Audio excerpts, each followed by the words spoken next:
Bonjour à tous, je vous retrouve aujourd'hui pour mon 3e épisode de podcast tricot qui sera mon bilan tricot du mois de mars. Donc ce ne sera pas que un bilan tricot, je vais parler, si j'ai le temps, d'autres petites choses créatives. Voilà, vous verrez. Alors, pour faire une petite présentation pour ceux qui arriveraient ici, je suis Léa, je tricote depuis à peu près 2 ans, on va dire. Je suis expatriée en Islande, donc je vous parle ici depuis Reykjavik. Et donc c'est un podcast, on va dire podcast créatif de manière générale, bien que je vais parler quand même principalement de tricot. Donc pour ce que je porte, j'ai pas de tricot aujourd'hui, mais c'est un haut que j'ai cousu. Pour celles qui font de la couture, c'est le haut, le patron M comme miroir de la marque M comme Marie, avec les manches légèrement modifiées pour qu'elles soient un petit peu 3/4 et un petit peu bouffantes.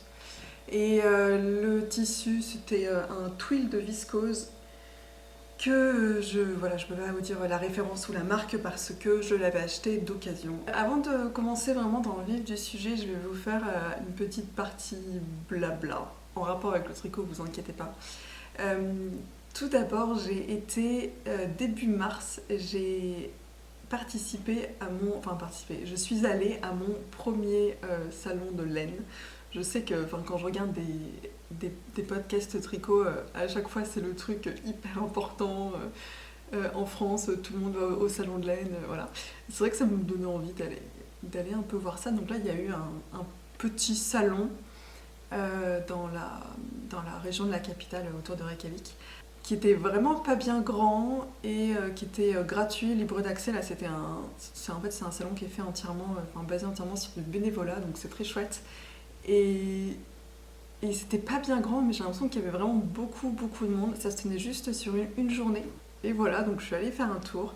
J'ai rien acheté parce que j'avais pas forcément de choses, de projets en tête, et j'avais pas forcément le budget pour m'acheter de la laine comme ça sans avoir de projet derrière.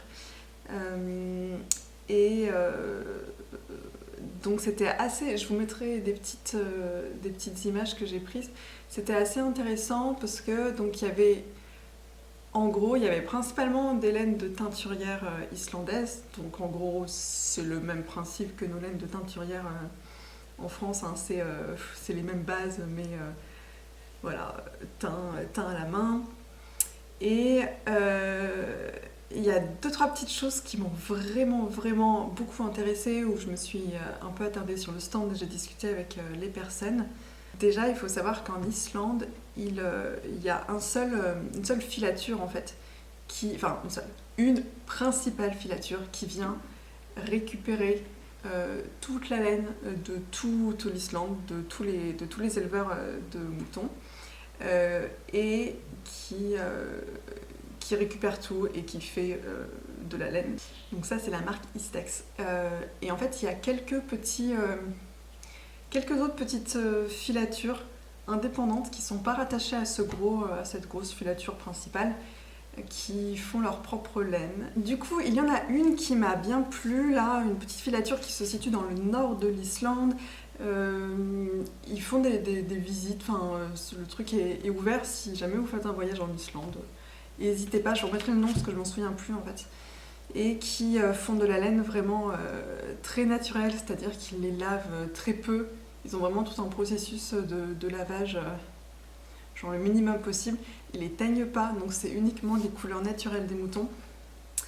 Sachant qu'il y a le plus clair qui est les moutons blancs, les plus foncés, donc les moutons noirs. Et ensuite, les autres teintes intermédiaires qu'ils ont, parce qu'ils ont quand même plusieurs, parce qu'ils n'en ont pas que 2, c'est des mélanges entre les moutons clairs et les moutons foncés pour faire un peu des gris, des beiges, des marrons clairs, voilà.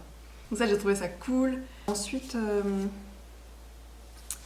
il y a une autre petite filature qui est en fait aussi indépendante par rapport à Istex, qui est un peu plus connue. En fait, elle est plus proche de Reykjavik. Donc c'est ça, attendez, je regarde là où c'est écrit en anglais et pas en islandais. C'est ça, Thingberg. Et cela, en fait, c'est envoyé quand même dans la filature de Istex, mais juste pour être...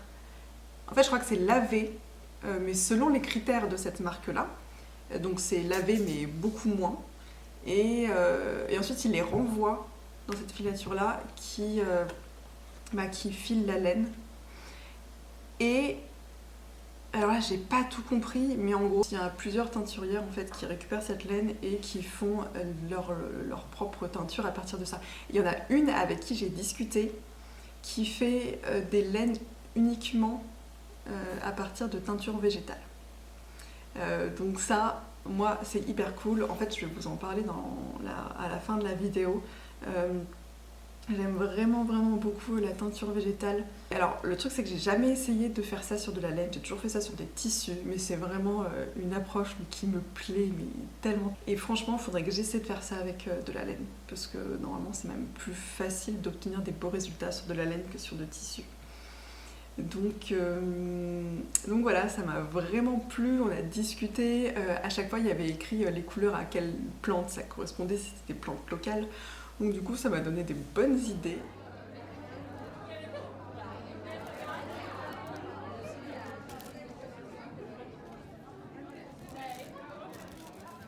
Autrement, dans le festival, il y avait aussi 2 personnes qui faisaient des sacs à projet tricot, mais à partir de tissus déjà existants, donc vraiment de l'upcycling.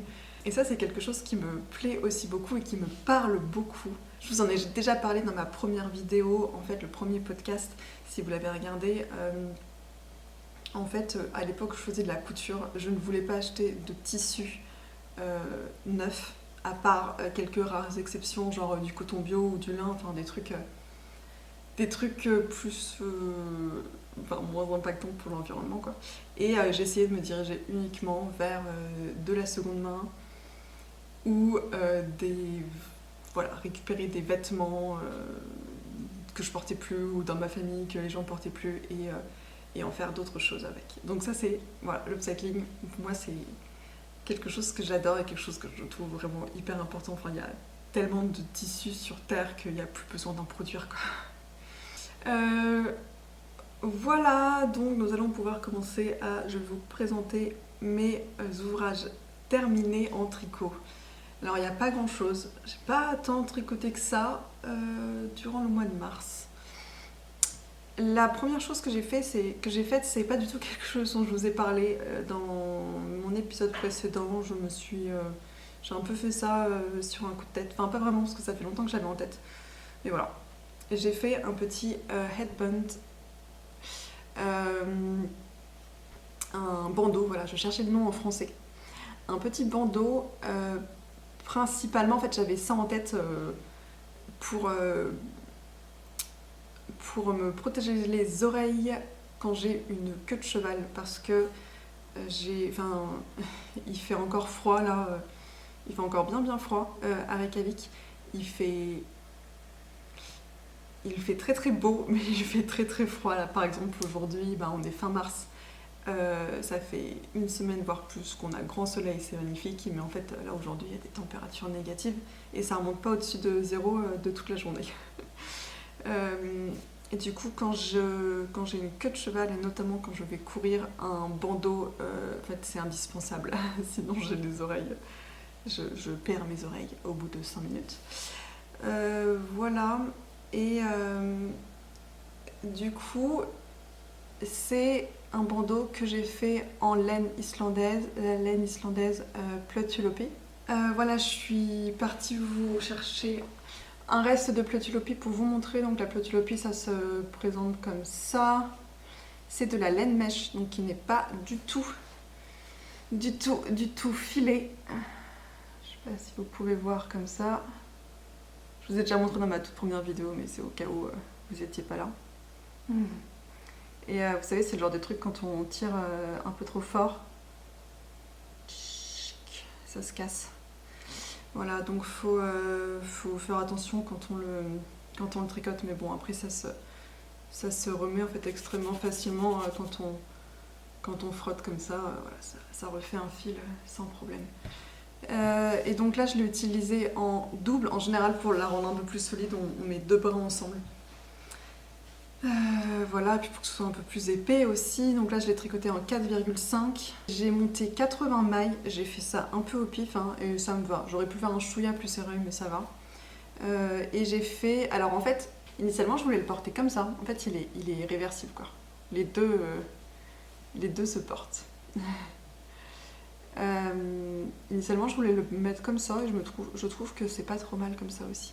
Donc ce que j'ai fait, c'est que j'ai fait des côtes 3-1 et pour la partie qui est en... Enfin pour le 1 quoi, la côte 1, en fait c'est pas des simples mailles en verre, c'est des mailles en verre de côte anglaise où en fait on vient au lieu de tricoter la maille à l'envers dans la maille qui est actuellement sur l'aiguille, on vient prendre la maille en dessous et on la tricote. On fait ça un rang sur 2. Un rang on fait des simples mailles en verre et le rang d'après on fait des mailles en verre tricotées dans la maille du dessous. Je sais qu'en anglais ça s'écrit genre Purl One Below. En français je sais pas trop mais bon voilà, je pense que vous avez compris. Si vous avez tricoté des côtes anglaises, normalement vous comprenez. Et ça me permet de faire des mailles un peu plus allongées et plus grosses. Voilà, bon, je sais pas si c'était très, très pertinent de faire ça non plus. Hein. C'est pas, je pense que j'aurais pu faire des mailles en verre classique, ça l'aurait fait. Mais voilà. Donc petit headband qui est pas mal du tout. Écoutez, j'aurais pu... je pense que je vais peut-être le doubler parce qu'en fait il est quand même un peu trop... Enfin l'air passe trop à travers. Ça me tient un peu trop froid aux oreilles. Ah, encore. J'aurais pu faire un peu plus large aussi. Mais bon. Petit tricot rapide et utile. Autre objet terminé sur le mois de mars, ce sont mes chaussettes de reste dont je vous ai parlé la dernière fois. Alors je suis désolée, je les ai portées, hein, je suis pas comme certaines personnes qui montrent, enfin qui attendent d'avoir montré leurs chaussettes en vidéo pour commencer à les porter. Désolée. J'en suis contente. Honnêtement j'en suis contente, j'en suis vraiment contente. Il y avait 2-3 petites choses qui me dérangeaient au début, mais bon, on va dire que ça va quoi. Elles sont assez fun. En fait, moi, je dirais que j'étais pas hyper fan des 3 couleurs différentes pour pointe, talon et côte. Parce que, bah voilà, ça fait trop coloré à mon goût et ça me ressemble pas. Mais, bon, ce sont que des chaussettes. Donc, on va dire que ça passe. Ça passe. Sachant que bah, c'est des chaussettes de reste, donc j'avais pas beaucoup de reste à chaque fois. Donc ça, je vous les ai présentées dans ma vidéo précédente. Pour celles qui n'étaient pas là, je vous fais un petit récap. En fait, j'ai voulu faire des chaussettes de reste avec principalement des laines à chaussettes, mais pas que. Donc des laines qu'on m'avait données en réalité. C'est pas moi qui ai... Enfin, comme je débute en gros le tricot de chaussettes, j'ai quand même quelques restes parce que j'en ai fait quelques-unes déjà des chaussettes, mais j'en avais pas... Mais pas suffisamment. Là je me retrouve avec un énorme stock de plein de petits bouts de laine et donc du coup j'ai voulu faire quelque chose pour les utiliser et j'avais très envie de faire ces petites rayures. Pour ça j'ai utilisé la méthode du tricot hélicoïdal, à 4 couleurs. En fait, enfin vous en voyez que 3, mais en fait j'ai divisé ma laine grise en 2 pour pouvoir faire comme si c'était 2 couleurs différentes. C'est la seule façon que j'ai trouvé pour pouvoir faire ça. Donc j'ai utilisé des petits bouts de laine que j'avais. Donc je crois que je vous avais pas donné les quantités dans ma vidéo précédente. Donc là, si vous voulez une idée approximative pour pouvoir vous faire à peu près... Enfin voilà, si vous avez envie de faire les mêmes, vous vous demandez si vous en aurez assez. En gros, j'ai utilisé donc ma laine grise. C'est ma seule qui n'était pas de la laine à chaussettes. C'était de la Sandnes Garn, de la Baby Hull. J'en avais environ 30 grammes. Et ensuite, les 2 laines dans mes rayures, il y en a, donc c'est de la Arouetta. Les deux, je pense, parce que j'avais pas les étiquettes hein, quand on me les a données, mais quand je suis allée voir sur le site, je pense qu'il y en a une, c'est le coloris Corail 254 et l'autre c'est le coloris Bleu Nuit 195 et la Corail j'en avais environ 16 grammes et la Bleu Nuit j'en avais environ 15 grammes. C'est pour ça que j'en avais un peu plus et que j'ai pu faire mes côtes en corail. Et ensuite là, bah, mes deux pointes et talons, c'était de la Fabel de chez Drops. Et bon, j'en avais des petites quantités, genre environ 5 grammes je crois. Je les avais pas pesées à vrai dire. Alors, c'était des chaussettes un petit peu test, hein, un peu approximatives, dans le sens où il y en a une qui est faite avec 62 mailles et l'autre qui est faite avec 64 mailles. Parce que en terminant la première, je me suis dit que c'était peut-être un petit peu trop tiré, notamment à cet endroit-là, là. En fait, sur le coup de pied, ici, et que si c'est trop tiré et que ça fait ça, je trouvais que ça faisait extrêmement moche sur les rayures 1-1. Donc du coup, j'ai voulu rajouter, bon c'est pas grand-chose, hein, j'ai rajouté 2 mailles pour que ce soit un peu moins tiré, mais pas non plus trop grand. Donc voilà, j'ai 2 chaussettes, pas exactement pareilles, mais en vrai ça se voit pas. Je les ai tricotées en 2,25 mm. J'ai pris des aiguilles 2,25 mm exprès pour faire ces chaussettes parce que, pareil, j'en ai parlé dans ma vidéo du mois dernier, j'ai l'impression que je me répète, mais en gros, je fais un peu attention à toute ma démarche écologique en termes de loisirs créatifs également. Enfin, en gros, c'est principalement en termes d'habillement, moi c'est quelque chose qui me tient beaucoup à cœur. Et bon, bah là c'est du loisir créatif, mais finalement c'est aussi de l'habillement. Et en fait, les matières synthétiques, c'est quelque chose qui me rebute énormément. Et le fait qu'il y ait du nylon dans des laines, ça me plaît pas trop. Alors je sais bien que c'est pour pour augmenter la durabilité des chaussettes, mais le nylon déjà quand on les produit, en fait c'est issu de la pétrochimie, donc la production n'est pas terrible, l'origine n'est pas terrible, et ensuite à chaque lavage ça relargue des microplastiques. Et du coup, je vais essayer à l'avenir de ne pas utiliser trop du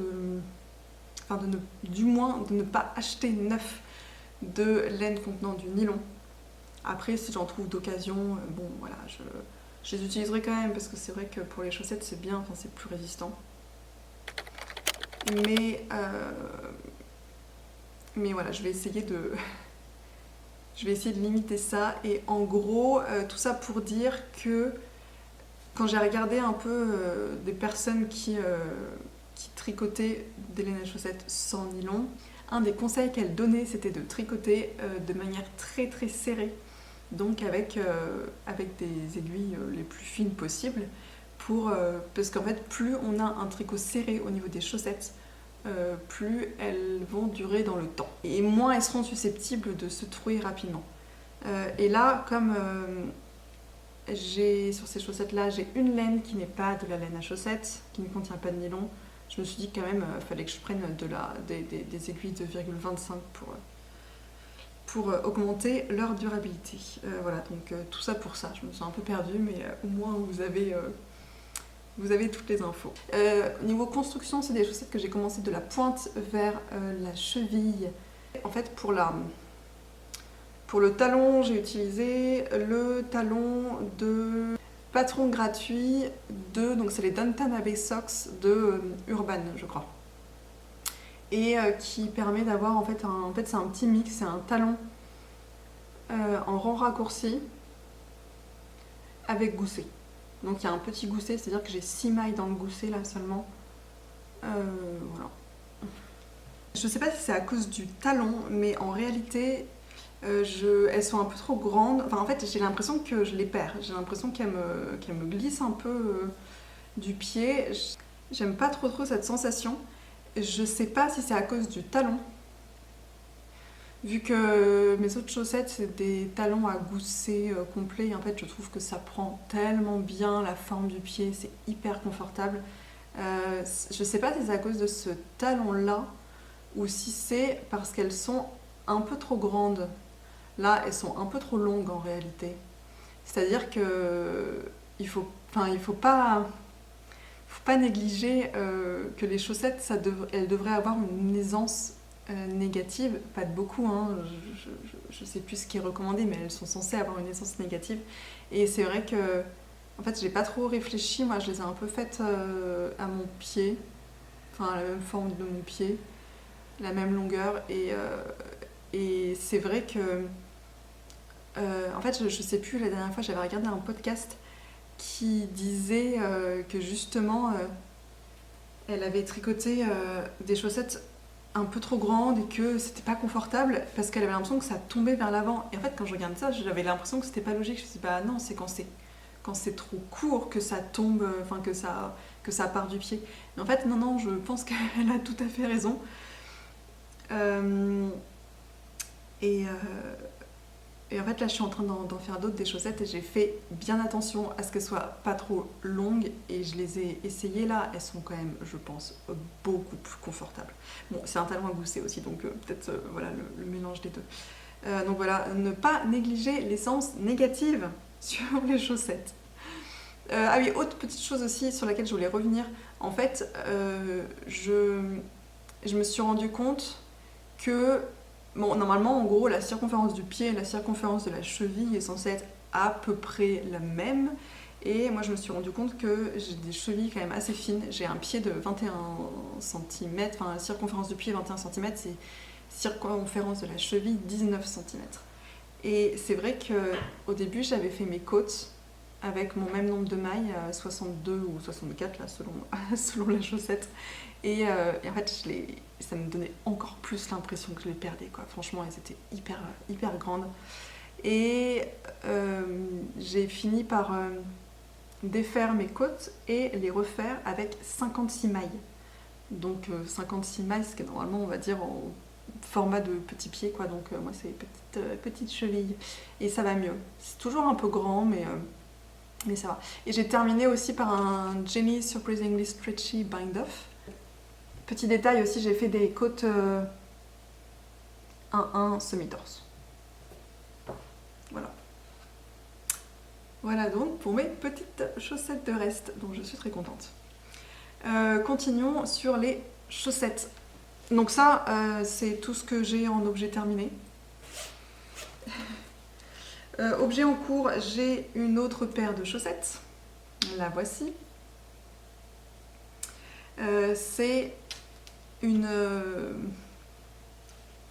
des chaussettes faites à partir de laine Fabel de Drops. Donc j'avais dit que je voulais pas de laine qui contiennent du nylon pour faire des chaussettes, mais bon, c'était au début en fait quand je me posais encore des questions là-dessus, je cherchais les alternatives, tout ça, et en fait en commençant les chaussettes, j'avais acheté plusieurs pelotes de Fabel, et notamment dans ma toute première vidéo, si vous l'aviez regardée, vous aviez dû voir que j'avais fait des chaussettes donc en Fabel, en coloris, les coloris, enfin auto-rayants, enfin moi j'appelle ça auto-jacquard, là, les prints.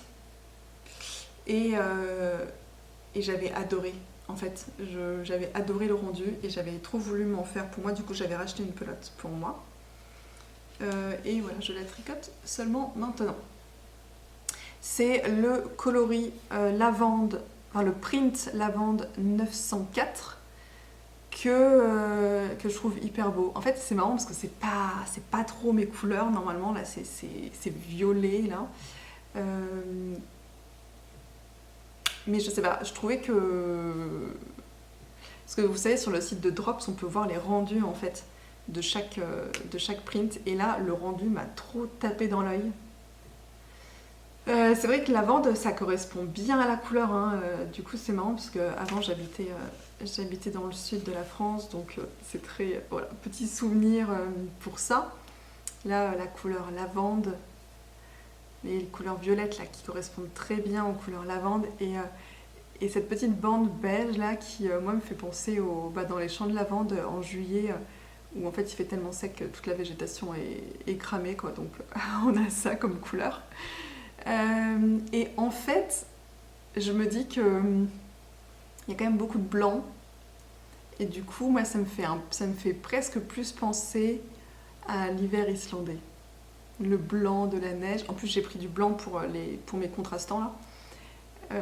Donc le blanc de la neige, les couleurs un peu, peut-être pas violet comme ça, mais des teintes un peu rosées, violettes qu'on a dans le ciel en hiver, là, lors des jours les plus courts.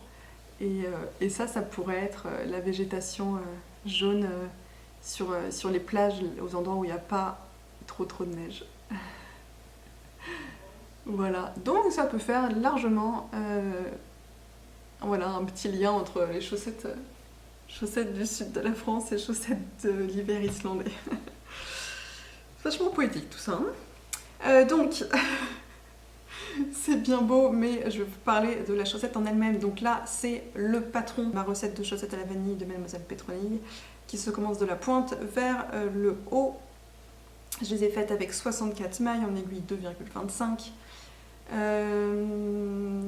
Et en fait, ce que je fais, je crois que je vous en avais jamais parlé dans mes précédentes vidéos, mais je crois que ça dépendait des chaussettes, mais ce que j'ai essayé de faire, c'est que, en gros, ce patron-là recommande de faire 13 augmentations dans le gousset. Et en fait, moi j'aime bien, je trouve que ça tient bien au pied quand le talon là, ça s'arrête bien. Vous savez, dans le creux là, enfin, sur le haut du talon. Pas que ça s'arrête finalement au milieu de l'arrière du talon. Et en fait,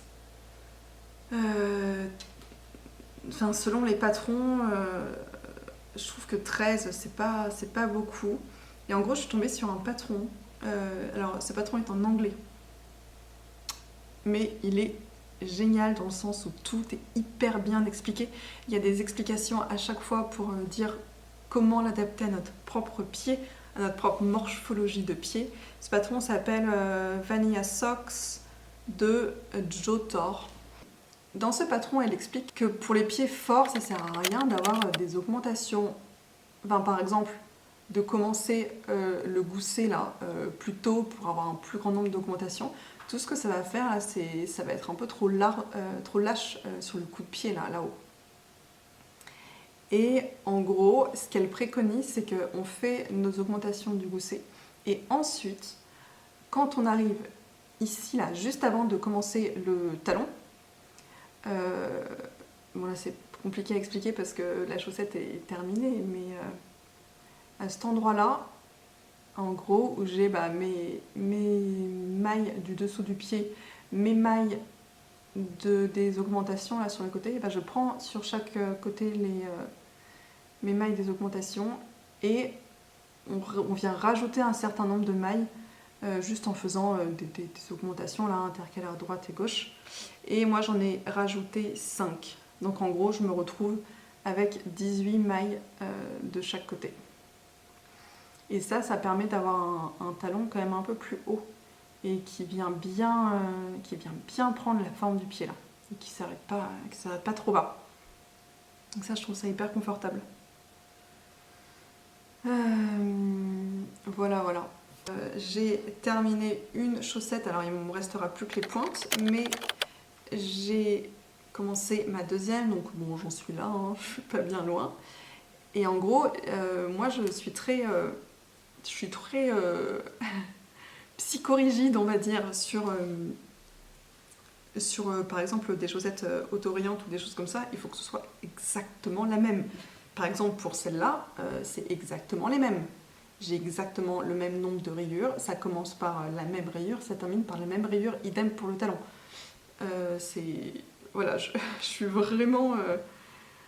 regardez, si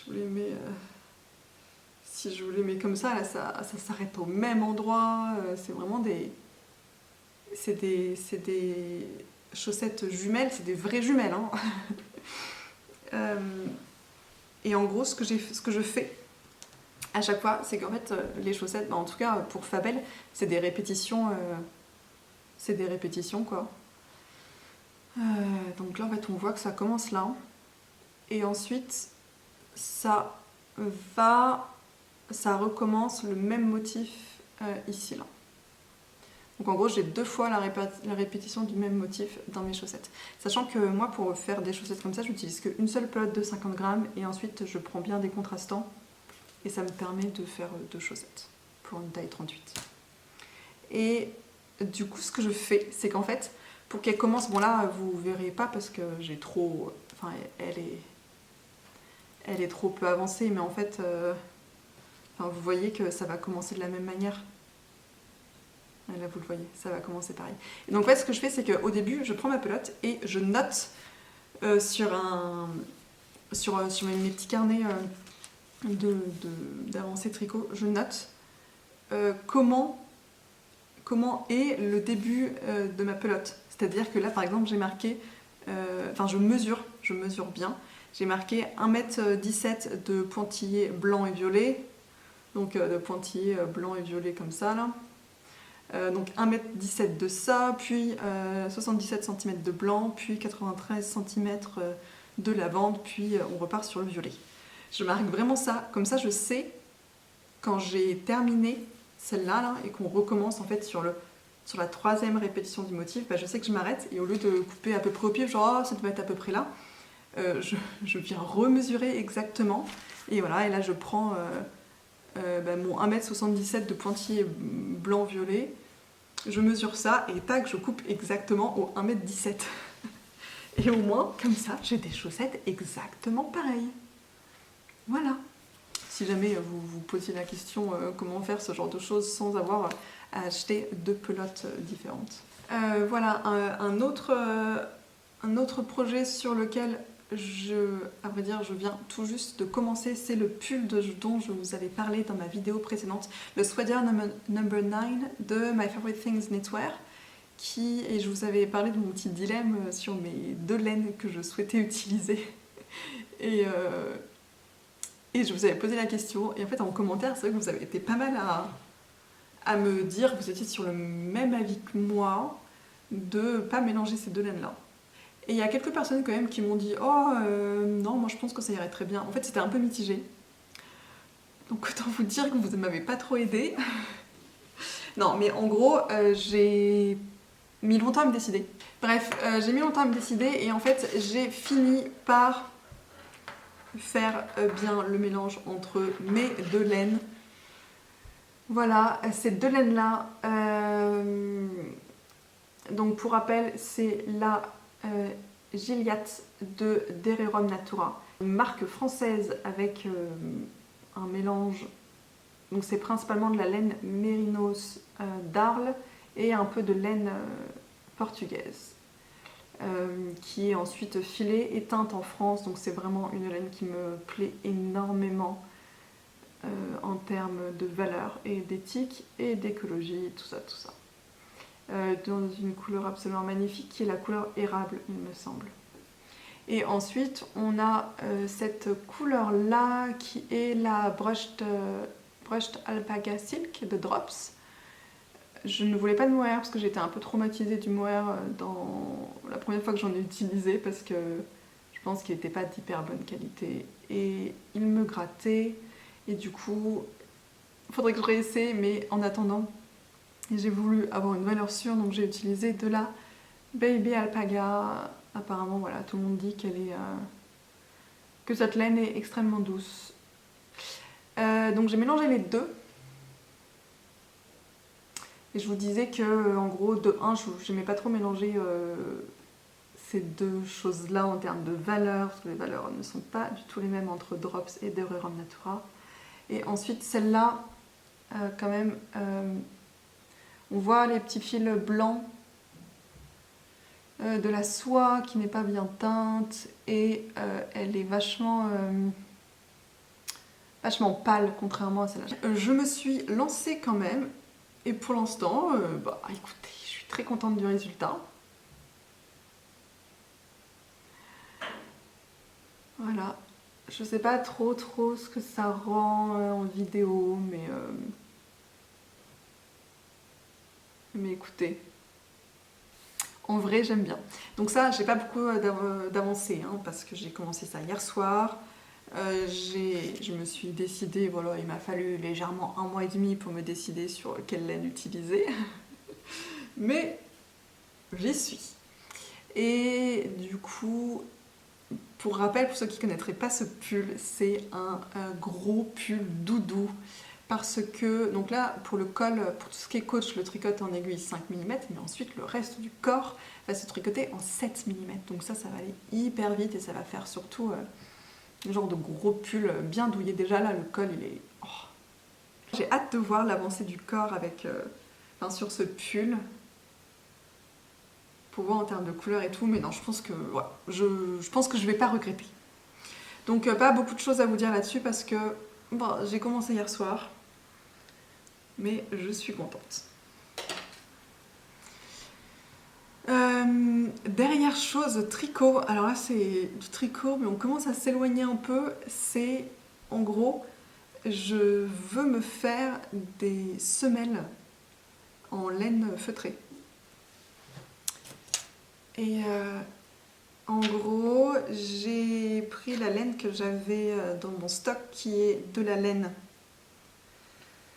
La laine islandaise, la Plötulopi, hein, toujours la même, qui va bien feutrer, je pense. Parce que c'est de la laine qui n'est pas du tout feutrée, qui est extrêmement brute et rustique. J'adore ça.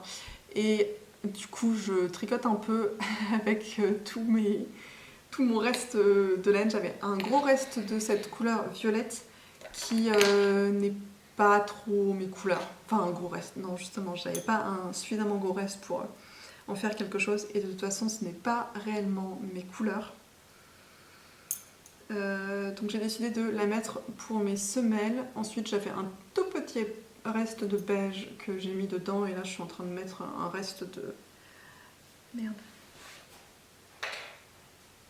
Je suis en train de mettre mon reste de gris qui est en fait le même que pour mon headband. Donc pour faire ça, j'utilise des aiguilles 4,5 mm et j'utilise un seul brin de Plötulopi parce que je ne voulais pas des semelles trop épaisses. Donc là, si vous voyez, voilà, on peut voir qu'on voit à travers, mais c'est pas grave parce qu'en fait en feutrant ça ira. J'avais fait un petit test avec un petit test d'échantillon que j'avais feutré. Donc voilà ce que j'avais fait. Bon, pareil, j'avais pris les restes de laine que j'avais sous la main, que j'ai tricoté donc de la même façon, hein, en 4,5 mm avec un seul brin de Plötulopi. Et alors on peut voir qu'il est plus du tout transparent, hein. Et surtout qu'il est bien feutré, hein. Là on peut plus... Je sais pas si vous allez voir la texture là, mais voilà. C'est vraiment complètement feutré. Et en fait, je me suis aussi servi de cet échantillon pour me rendre compte d'à quel point ça allait feutrer. Donc ce qui fait que j'avais en gros, j'avais un carré de 11 sur 11 cm avant feutrage et maintenant il fait 7,5 x 7,5 cm. Donc ça me permet d'avoir une idée à peu près de ce que je dois tricoter pour pouvoir me faire 2 semelles dedans. J'ai calculé que pour pouvoir faire mes 2 semelles dedans, il fallait que je me fasse un bloc de 30 cm sur 40 cm. J'ai donc monté 70 mailles. Et je sais pas trop à combien je suis, mais je pense qu'il va falloir que je tricote encore un petit peu pour avoir mes, qu'est-ce que j'ai dit, mes 40 cm là en longueur. Voilà, donc suite au prochain épisode. Sinon, autre chose dont je voulais vous parler en termes d'autres activités créatives que j'ai fait dernièrement. En fait, c'est pas quelque chose que j'ai fait uniquement sur le mois de mars, c'est un projet un peu à long terme. Je vous avais dit que j'adorais en fait la teinture végétale. Et quand j'étais en France, j'avais déjà commencé à en faire pas mal et j'avais acheté notamment plusieurs livres. Je vous conseille, alors je me souviens plus les noms des auteurs des livres, mais des personnes que je suis, qui font pas mal de contenu sur leur site internet ou sur Instagram. On a notamment Rebecca Desnos, que j'adore suivre, qui est anglaise, mais voilà, tous ces trucs sont en anglais, mais c'est facile à comprendre. Et en française, il y a Teinture Sauvage, qui est quelqu'un d'extrêmement intéressante également. Et en fait, j'ai découvert... En fait, j'avais déjà entendu parler, mais je sais pas pourquoi, je m'étais jamais trop posé la question, mais j'ai découvert Maison Septembre, qui teint principalement sur de la laine, et qui fait donc des teintures... il fait des laines de teinturière, des laines teintes, mais de manière végétale. Je l'ai encore plus découverte avec un podcast qui a sorti Fille de nuages, où elle allait faire un stage de teinture végétale chez Maison Septembre. Le truc qui me donne trop envie. Et c'était vraiment sympa parce qu'elle filmait à chaque fois qu'est-ce qu'il faisait, alors sans montrer en détail toute la formation, mais en gros elle montrait un peu différentes choses qui peuvent se faire en stage, et ensuite à la fin elle a teint ses propres cheveux elle-même de la couleur qu'elle voulait. En fait, moi, ce qui m'intéresse beaucoup dans la teinture végétale, c'est le fait de récolter ses propres plantes, d'avoir le processus complet. On va récolter les plantes dans la nature et ensuite on fait des teintures derrière. Et parce qu'en fait, en teinture végétale, on peut aussi acheter des poudres, certaines plantes mises en poudre, qui sont très intéressantes aussi, parce que c'est des choses qu'on ne peut pas, qui poussent pas en France, ou du moins qui poussent pas dans la nature. Voilà. On a, je sais plus, par exemple, il y a du bois de campêche, du cachou, des choses comme ça, et le plus connu, l'indigo. Mais moi, le truc qui m'intéresse le plus, c'est vraiment d'aller récolter des choses dans la nature et de faire mes propres marmites, mes propres mélanges, tout ça. Et vraiment, en France, je m'amusais beaucoup là-dessus. Et là, j'ai décidé, en Islande, je me suis dit que j'allais tenter aussi, parce qu'en fait, on n'a pas besoin... On peut avoir besoin de beaucoup de matériel, mais si on veut faire ça juste pour expérimenter vite fait, il n'y a pas besoin de beaucoup de matériel. Il faut juste faire attention à avoir des casseroles, genre en gros casseroles et passoires et cuillères en bois qu'on ne va pas utiliser pour la cuisine. Faire attention à vraiment avoir du matériel dédié à la teinture végétale. Moi, ce que je fais à chaque fois, c'est que je vais dans des magasins de seconde main, là, genre Emmaüs, et il y a toujours plein de casseroles. Il n'y a pas de souci là-dessus, quoi. Donc, c'est ce que je fais à chaque fois. J'achète casserole. Ouais, le minimum. Casserole, saladier, passoire et cuillère en bois. Une des choses qui est assez recommandée quand on commence à faire la teinture végétale, c'est de faire avec nos restes de nos épluchures de cuisine, et notamment parmi les teintures très très connues, on a teinture d'avocat avec des peaux et des noyaux d'avocat qui fait des couleurs roses, et des pelures d'oignons jaunes qui va faire des teintes alors assez variables, mais globalement du ocre, orangé, qui peut tendre un peu vers le rose aussi. Voilà. Donc vraiment pas besoin de beaucoup de choses. Ah oui, aussi, petite précision, c'est que pour l'instant, je n'ai pas fait de teinture végétale sur de la laine. J'ai fait uniquement sur du tissu. Donc c'est là où ça peut un petit peu dévier pour ceux qui font du tricot.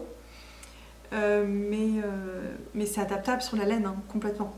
C'est même plus simple en théorie, je crois, pour que les couleurs prennent mieux, c'est plus simple de faire ça sur la laine.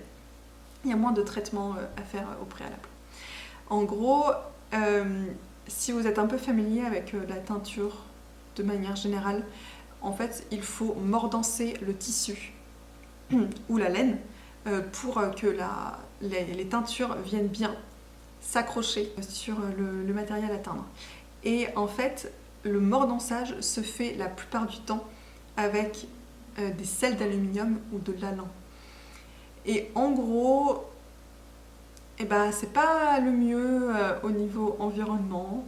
Les sels d'aluminium, déjà au niveau de l'exploitation de l'aluminium, c'est assez impactant sur l'environnement et ça serait aussi néfaste pour la santé. Vous savez notamment, il y a eu un peu une polémique sur les déodorants qui contenaient des sels d'aluminium. Donc on dit que c'est pas terrible pour la santé aussi. Et en gros, il y a des... bien que ce soit, en fait, le mordançage au sel d'aluminium, c'est vraiment la meilleure méthode et la plus efficace pour avoir des belles couleurs intenses et qui vont durer dans le temps. Mais il y a quand même des personnes qui s'intéressent à comment faire de la teinture sans aluminium. Et donc en gros avec un côté beaucoup plus naturel aussi et beaucoup plus écologique. Et moi c'est ce qui m'intéresse le plus. Et en gros, donc les deux personnes dont je vous ai cité les noms tout à l'heure, Teinture Sauvage fait des teintures uniquement à base de plantes, c'est-à-dire qu'elle va faire du mordançage avec certaines plantes. C'est-à-dire qu'il y a des plantes qui peuvent être naturellement riches en aluminium et qui vont... en fait, elle fait des premières décoctions avec ces plantes-là qui vont servir de mordant avant de faire sa teinture avec ces plantes. Voilà. Donc ça, c'est hyper intéressant. Elle fait des kits de teinture. Je lui avais acheté un kit que je n'ai malheureusement jamais fait, mais normalement, les extraits de plantes, ça devrait se garder, donc c'est bon. Je les ferai plus tard. Et donc ça c'est Teinture Sauvage. Et Rebecca Desnos, c'est un peu, moi ce que j'ai en tête, c'est un peu la spécialiste du pré-traitement au soja, au lait de soja. Et ça c'est assez intéressant parce qu'en fait, sa méthode, alors c'est pas exactement, on peut pas vraiment appeler ça du mordançage. En fait, c'est une méthode de préparation des matières premières avec du lait de soja. En fait, le lait de soja, c'est très riche en protéines et ça va... en fait, on va venir recouvrir... C'est principalement utilisé pour les fibres cellulosiques, donc coton, lin, principalement. On vient recouvrir les fibres cellulosiques de protéines et pour qu'elles se comportent comme des fibres protéiques. Donc comme la laine et la soie qui sont des fibres animales et qui sont en fait naturellement riches en protéines. Et les teintures végétales, ou les teintures de manière générale, se fixent beaucoup plus facilement aux protéines. En fait, il y a une affinité particulière entre la teinture et la protéine. Donc en fait, en venant faire des trempages de nos tissus dans du lait de soja au préalable, ça animalise les fibres cellulosiques. Et comme ça, les teintures vont avoir une couleur un peu plus intense et vont un peu mieux durer dans le temps. Et l'autre chose qui est hyper intéressant avec cette méthode de pré-traitement au soja, c'est qu'en fait, soit on vient tremper notre tissu entièrement pour que ce soit uniformément réparti, soit on vient jouer justement avec le lait de soja. Et on vient prendre avec un pinceau du lait de soja et faire des dessins et des motifs sur nos tissus. Et ce qui fait que là où il va y avoir le lait de soja, là on va avoir fait les motifs, la teinture va plus se fixer que sur le reste du tissu. Et ça permet vraiment de s'amuser, quoi.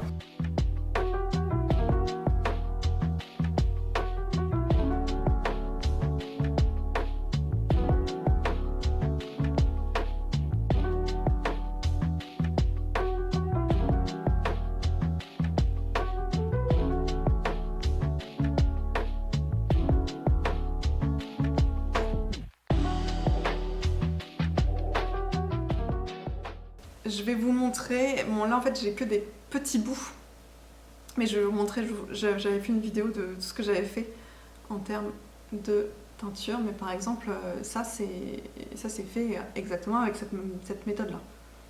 Voilà, j'ai tracé des lignes avec mon lait de soja et ensuite j'ai teint. Ça pareil.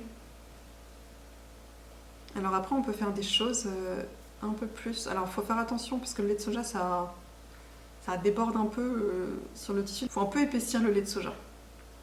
Moi je l'ai épaissi avec de la farine, je crois. C'est pas l'idéal, mais bon, ça marche. Donc après, on peut s'amuser à faire des motifs comme ça. Bon, celui-là, il n'est pas hyper réussi, mais ça c'est teint avec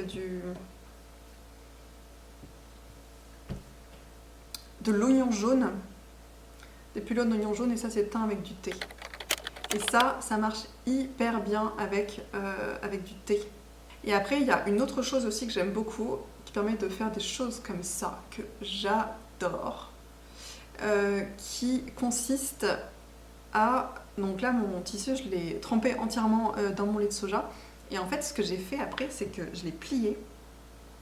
Vous voyez, je l'ai plié comme ça. Bon, là, c'est pas pratique parce que bon, je l'ai coupé, hein, j'avais pas tant que ça. Je l'ai plié et vous voyez, les endroits là, c'est là où j'ai mis en fait des pinces à linge. Et j'ai teint comme ça. Et ce qui fait que ça a teint partout, sauf là où j'avais mis mes pinces à linge. Et du coup, c'est aussi une méthode vraiment très satisfaisante pour créer des motifs.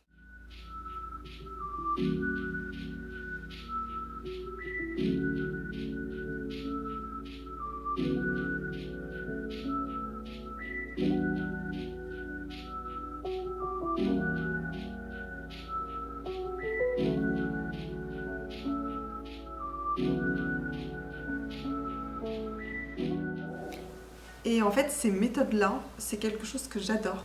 Parce que quand on débute la teinture végétale, on peut un peu se louper. Et c'est vrai que les couleurs peuvent paraître un peu pâles. Un peu palote, tout un peu finalement marronasse. Et ça peut être difficile d'avoir des choses vraiment avec des belles couleurs vibrantes.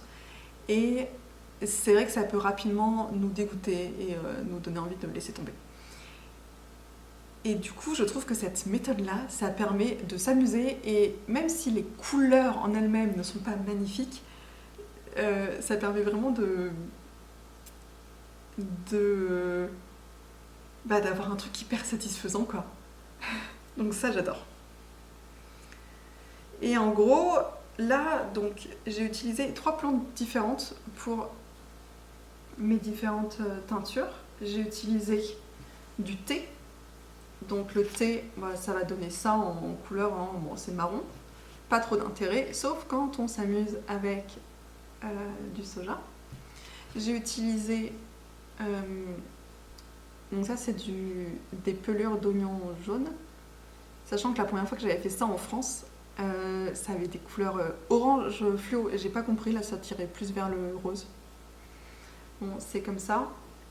Et j'ai utilisé aussi du lupin d'Alaska, qui est une espèce envahissante en Islande, donc c'est pas cool, mais il y en a partout et ça fait des belles couleurs jaunes.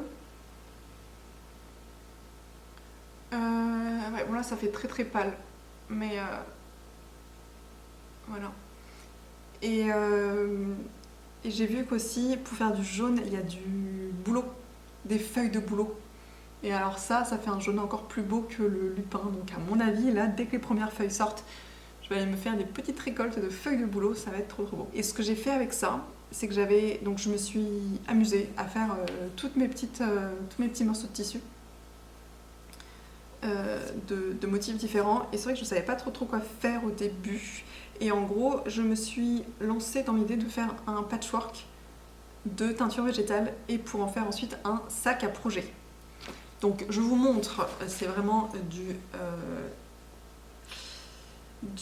un objet en cours, hein, c'est très très en cours. Pour l'instant, ça ressemble pas à grand chose, mais voilà mon... Oh, attendez, il y a des épingles partout. Mais voilà du coup mon patchwork de teinture végétale. Donc j'en suis hyper contente, sachant que c'était la première fois que je faisais du patchwork, et en gros j'ai pas de machine à coudre chez moi. Ce que je fais, c'est que en fait en Islande il y a un truc hyper cool, il y a une des bibliothèques qui met à disposition une machine à coudre en libre service, entièrement gratuit d'accès. Je trouve ça génial. Donc du coup j'y vais une fois de temps en temps, mais en fait à chaque fois, j'ai pas trop le... Je peux pas y passer la journée non plus, ça me gêne un peu d'y passer la journée.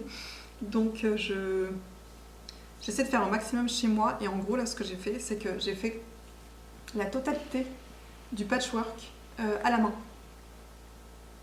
Voilà, et je suis hyper contente de comment ça rend.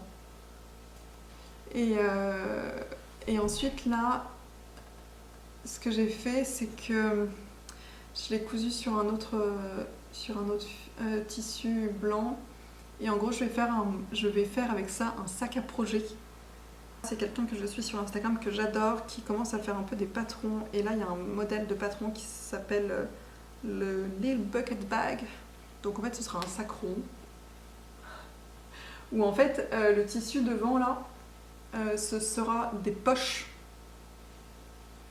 C'est pas facile à montrer comme ça, mais ça donne une idée approximative. Ce sera des poches, donc il y aura quatre poches en fait là comme ça qui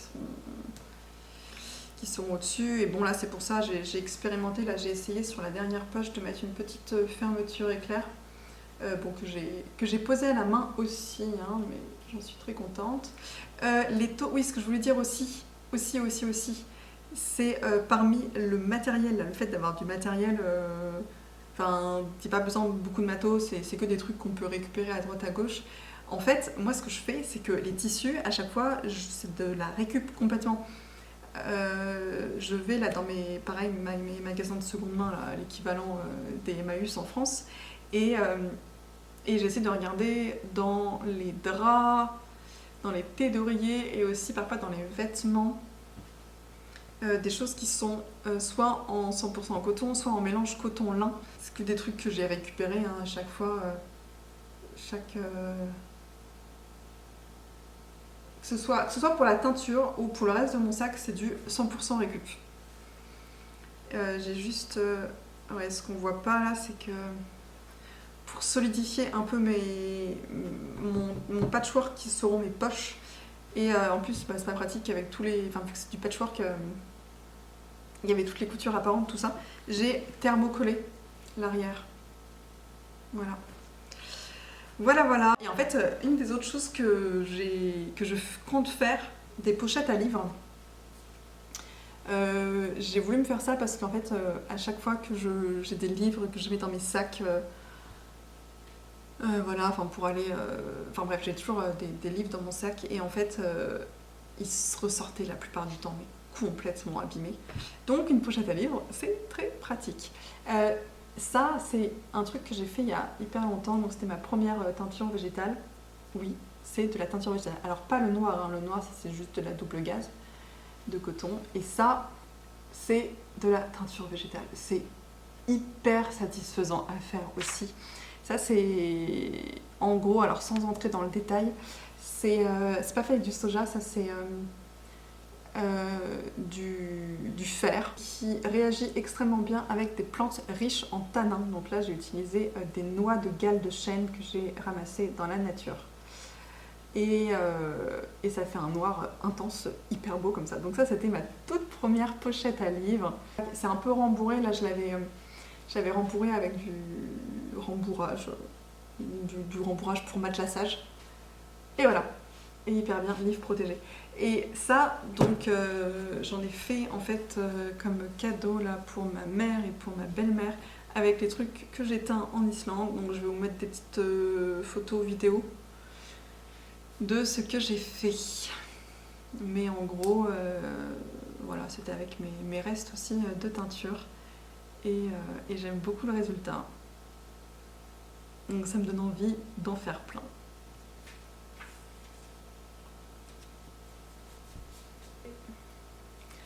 Voilà, donc c'est tout ce que j'ai à vous présenter pour cet épisode. J'espère qu'il vous aura plu, j'espère que les petites présentations autres que du tricot pur, ça vous aura intéressé également. Et bien on se retrouve normalement fin avril pour le bilan de tricot et autres activités créatives du mois d'avril.